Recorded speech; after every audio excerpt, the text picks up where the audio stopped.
In January of 2017, I got a call from one of our allied organizations. You know, this measure had qualified for the ballot in October of 2016. We were already at work on it. They called us up out of the blue in January 2017 and they said, what can we do? We've got 52 chapters throughout the state that are part of our organization, and we want to make sure that they know this is on the ballot, that they know we're the yes vote, and that they are involved in making sure that we win on November 6, 2018. Yes. I am so grateful for that organization. I talked a little bit before about some of the safety leaders that have been at the tip of the spear for us. There is no organization that has been more at the tip of the spear on this issue for us than Jane Doe. And I want to welcome up their executive director, Debra Robbin.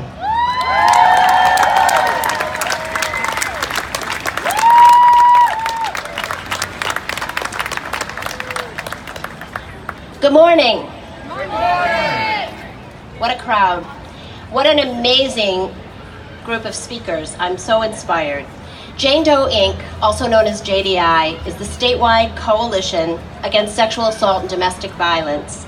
And I'm so proud to be here representing the JDI staff team who are here, our board, many of our member programs across the Commonwealth, from the Cape and Islands to Pittsfield, Lowell, and beyond.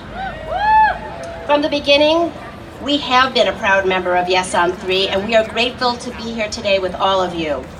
Our organization works every day to prevent gender-based violence against everyone, whether they identify as transgender, gender nonconforming, cisgender, male, female, or hold any other identity.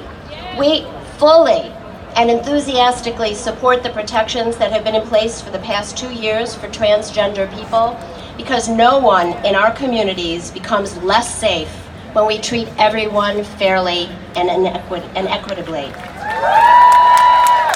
Why is JDI voting yes on 3?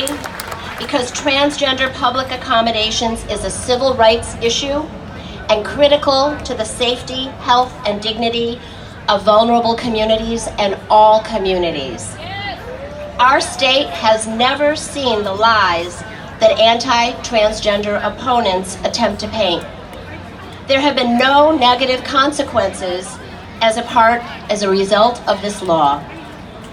Here's the bottom line.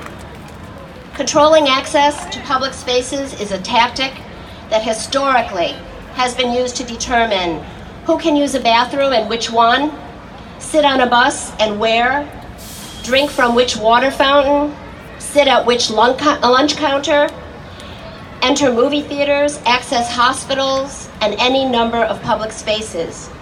Negative stereotypes, fear-mongering, hatred, and violence have been used to uphold such discriminatory practices. Make no mistake about it, the effort to repeal the Massachusetts Transgender Public Accommodations Law is no different. This is nothing new. We've seen it in the civil rights movement, in the women's movement, in the disability rights movement. Anti-transgender opponents are not making a new argument. They are repeating dangerous myths and tactics used in the past that our country and the world should be ashamed of. With only 50 days until Election Day, we're at a critical moment. We must all do everything we can to ensure that as many people as possible vote yes on 3.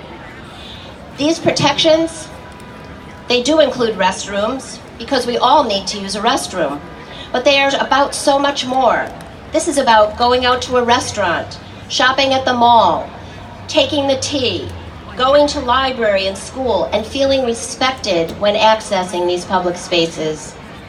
JDI is mobilizing as many of our members as possible to ensure that Massachusetts remains a place where everyone is welcome. Please join us.